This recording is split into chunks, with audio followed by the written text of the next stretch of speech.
আগামী 16 থেকে 30 আগস্ট সারা দেশে পালিত হবে জাতীয় মৎস্যপক্ষ 2026। ও ভাই, জাতীয় মৎস্যপক্ষ মানে কি?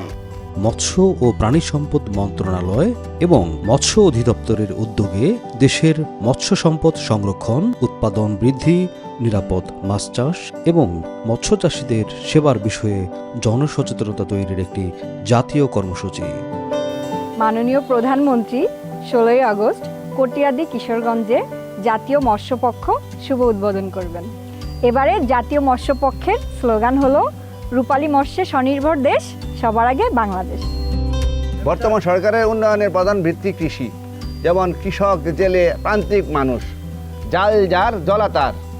এই নীতির ভিত্তিতে প্রকৃত জেলেদের অধিকার সংরক্ষণ ও দেশের নীল অর্থনীতির বিকাশ, আধুনিক ও বিজ্ঞানসম্মত মৎস্য চাষ, আধুনিক মানসম্মত পণা ও খাদ্যের ব্যবহার, তাছাড়া কৃষক কার্ডের মাধ্যমে সেবা প্রদান, এরকম নানা কর্মসূচি উদ্যোগ গ্রহণ করছে। তাহলে তো মাছের উৎপাদন আরো বাড়বে, পুষ্টি নিশ্চিত হবে, নতুন নতুন কর্মসংস্থান হবে, দেশের অর্থনীতি আরো শক্তিশালী হবে।